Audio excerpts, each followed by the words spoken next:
새벽 이슬 같은 청년에 대해서 이야기하고 있습니다. 새벽 이슬이란 새벽에 그 조용하고 그 고요한 그때에 아주 밤이 깊고 먼동이 트는 그때에 모든 지면에 있던 풀들이나 그런 흙들이 이제 목이 말라서 먹을 물이 없을 그때에 새벽에 그 이슬이 와서 온 땅을 조용하지만 온 땅을 축축히 적시면서 그런 동물들도 먹을 수 있고 식물도 먹을 수 있는 그런 이슬과 같은 그런 일들이 일어나는 그 이슬을 이야기하고 있습니다. 그럼 청년은 무엇이냐? 이 육신적으로는 20대, 30대를 말하고 있습니다. 그런데 영적으로 보면 나이의 문제가 아니라 신앙의 그 문제인데, 그 신앙에 따라 청년의 삶을 살고 있느냐, 아니면 노년의 삶을 살고 있느냐, 아니면 아직도 어린아이의 신앙을 살고 있느냐를 이야기하고 있습니다. 즉 청년이란 장성한 사람이 되어서 누군가가 떠먹여줘야 하는 그런 상태가 아니라 나 스스로가 신앙생활을 건강하고 훌륭히 잘 감당할 수 있는 그 상태를 이야기하고 있습니다. 오늘 말씀 다 들어서 아시죠? 네, 오늘 갈렙 이야기 다 아실 것입니다. 요한 1서를 보니까 청년에 대해서 이렇게 말하고 있습니다. 청년들아, 내가 너희에게 쓰는 것은 너희가 악한 자를 이겼음이라. 또한 청년들아, 내가 너희에게 쓴 것은 너희가 강하고 하나님의 말씀이 너희 안에 거하시며 너희가 흉악한 자를 이겼다. 청년들은 이 안에 말씀이 있어서 흉악한 자, 악한 자, 사탄 마귀의 영적 전쟁 가운데 승리하는 사람이다는 것을 이야기하고 있습니다. 그러니까 이 성경적으로 청년이란 이 내면 안에 하나님의 말씀이 살아 움직여서 살아가는 데 있어서 흉악한 사탄 마귀에게 지는 것이 아니요 말씀으로 이기는 사람을 청년이라 하고 있습니다. 그러니까 종합적으로 새벽 이슬 같은 청년이란 온 땅에 모두가 그 영적으로 갈급해하고 있는 그때에 마치 이슬과 같이 이슬을 마치 주듯이 이 안에 하나님 말씀이 살아있어서 온 땅에 복음을 들고 나아가서 물을 주고 살리고 먹이고 하는 사람들이 새벽 이슬과 같은 청년들이다라는 것입니다. 우리 모두가 이런 새벽 이슬과 같은 청년들이 되길 바랍니다. 오늘 말씀을 보니까 새벽 이슬 같은 주의 청년들이 나온다고 했는데 그 전에 보니까 그런 조건들 같이 이게 나열되는 것들을 볼 수 있습니다. 첫째, 주의 권능의 날을 이야기하고 있습니다. 주의 권능의 날, 즉 주석을 보니까요, 이 권능의 날이란 예수님께서 재림하는 그때를 가리킨다라고 합니다. 예수님께서 재림하는 날을 얘기하고 있고요. 새 번역을 보니까 임금님께서 전쟁을 선포하시는 그날을 이야기하고 있습니다. 또한 영적인 의미로 볼 때, 제가 볼 때는 하나님께서 우리 가운데 영적으로 임재하시는 그날을 이야기하고 있다고 보여집니다. 그러니까 결론적으로 세 가지를 종합해 보면 이 날은 평범한 날이 아니에요. 아무렇게나 보내는 그냥 날이 아니라 뭔가 역사가 일어나려고 하는 날, 재림하시는 날, 전쟁이 선포되는 날, 영적으로 오순절 성령 강림처럼 임재하시는 그 날을 이야기하고 있습니다. 그 날에 우리는 뭐 해야 될까요? 깨어서 준비해야 되지 않겠습니까? 재림을 기다리듯이 준비해야 되겠지요. 왕께서 전쟁을 선포하는데 자고 있을 수 있나요? 칼을 들고 나가야지요. 오순절 성령께서 임재하시는데 졸고 주무시겠습니까? 그럴 수 없지요. 그것처럼 이 날에 우리는 깨어서 준비해야 합니다. 오늘 찬양했습니다. 아버지 당신이 마음이 있는 곳에 나의 마음이 갈 준비가 돼야겠지요. 하나님 아버지의 뜻이 있는 곳에 내 손과 발이 가야겠지요. 그러려면 어떻게 해야 될까요?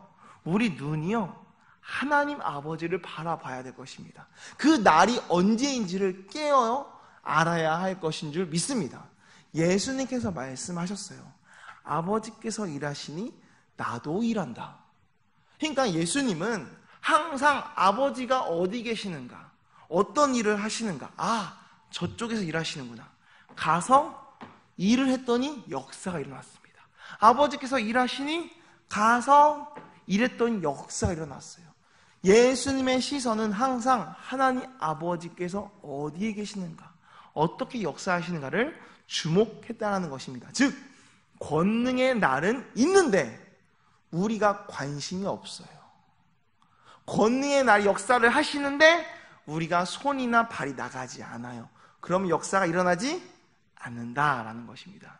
첫째는 주의 새벽 이슬과 같은 청년들은 권능의 날에 기대하는 마음으로 그때를 알아야 한다는 것입니다. 둘째, 거룩한 옷을 입어야 합니다. 거룩한 옷을 입는다는 것이 갈라디아서에 이런 말씀이 있습니다.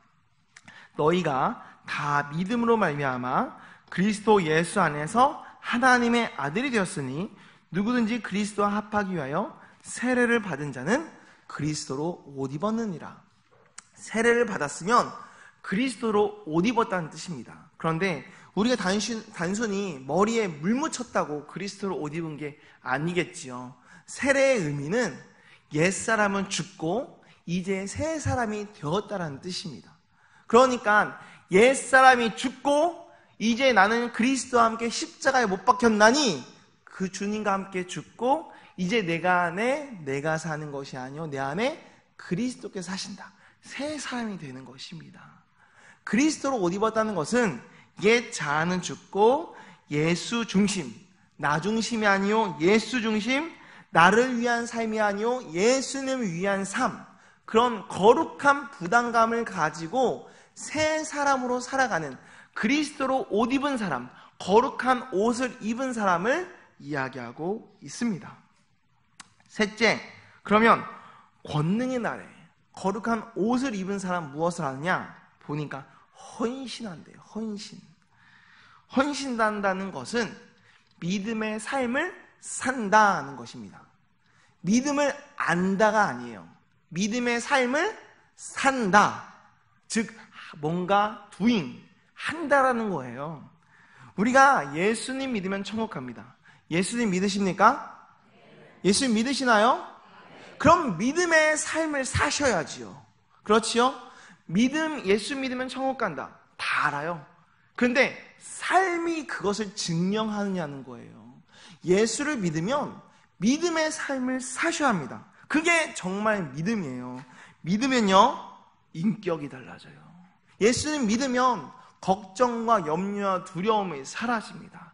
예수를 믿으면 믿음의 삶을 살아가기 역사하게 됩니다. 그러니까 예수를 믿으며 하나님이 역사하세요. 예수를 믿으면 그 삶에 간증거리가 있어요. 예수를 믿는데 나의 삶 가운데 아무런 일도 일어나지 않는다면 그것은 믿음의 삶을 살지 않는 것일 수 있습니다.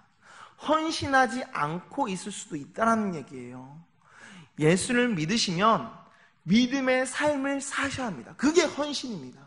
그런데 우리가 예수를 믿는다면서 헌신된 삶을 살지 않는다, 믿음의 삶을 살지 않는다, 그러면요 옆에 있는 사람이 알아요. 어떻게 하냐고요? 찬양이 언제나 넘치면 은혜로 얼굴이 환해요. 성령의 충만한 모습을 어떻게 한다고요? 서로가 느껴요. 알아요. 다 알아요. 야, 저 사람 믿음 있네. 야, 성령 충만하네. 안다고요. 그런데 저 사람 믿는지 모르겠어. 믿음이 없는가 봐. 예수 안 믿나 봐. 말만 믿는데 이런 사람이 있어요, 없어요? 있죠. 거봐. 안다니까요. 알아요. 그런데 그게 나인 줄 몰라. 안타까워요. 그게 문제예요. 제 예수 안 믿는 것 같아. 제 예수 안 믿는 것 같아 하는데 나는 믿는 줄 착각한 게 문제예요. 중요한 건 믿으면 믿음의 삶을 사시는 모습을 보여주면 이 사람은 정말 믿는 사람이구나 안다는 거예요. 중요한 건 우리 교회 안에는 그런 사람이 없어. 얼마나 좋겠습니까? 근데 우리 교회는 그런 사람이 있어. 안타까워요. 그러니까 내가 그런 사람이 되지 않기 위해서 어떻게 되냐? 믿으면 믿음의 삶을 사십시오. 그게 헌신입니다. 청년들, 믿는다고 말만 하지 마시고 믿음의 삶을 사십시오. 아멘. 아멘, 아멘, 아멘. 할렐루야. 그래서 주님 말씀하시면 내가 나아가리다. 주님 뜻이 아니면 내가 멈춰서리다. 찬양했죠. 그렇처럼 예수님께서 말씀하시는데 따라올 자가 누가 있느냐? 라고 말씀하시면 주님! 제가 여기 있습니다. 제가 그 길을 걸어가겠습니다. 주님 뜻이 아니다. 가지 마라. 네, 주님, 안 가겠습니다. 할 줄 아는 그런 믿음의 삶을 살아가는 저와 우리가 모두가 되었으면 좋겠습니다. 이런 삶이 누구냐? 새벽 이슬과 같은 청년들이다라는 것입니다. 말씀을 마치겠습니다. 첫째, 새벽 이슬 같은 청년은 권능의 나를 알아야 합니다. 그러려면 깨어 있어야 돼요. 우리의 시선이 하나님께 향해야 되고 하나님이 명령하시면 바로 깨달아 알 수 있는 영적의 민감함, 그 때를 알고 그 나를 아는 영적인 민감함이 있어야 될 줄 믿습니다. 두 번째, 그리스도로 곧 옷 입으셔야 돼요. 결코 내 힘으로 될 수 있는 것이 아닙니다. 나는 죽고 내 안에 그리스도가 사실 때 그 그리스도께서 나에게 힘 주시기 때문에 내 힘으로 내 노력과 내 능력으로 하는 수 있는 것이 아니요, 나는 죽고 내 안에 계신 그리스도께서 그 삶을 사시게끔 나는 죽고 주님이 사시게끔 자리를 내어드려야 합니다. 그것이 새 옷을 입는 것입니다. 셋째, 헌신하니 헌신이 무엇이냐? 믿음의 삶을 살아라. 말만 믿는다 하지 말고 믿으면 믿는 자답게 살아라. 그게 헌신이다. 그러면 옆에 있는 사람이 안다, 모른다? 안다. 네. 그러니까 당신 정말 당신의 믿음 대단합니다. 본 먹고 싶습니다. 이런 말 들으면 얼마나 좋을까요? 그렇게 칭찬받고 그렇게 사람과 하나님께 칭찬받는 새벽 이슬과 같은 그런 청년들이 우리 모두가 되기를 간절히 바랍니다. 기도하겠습니다.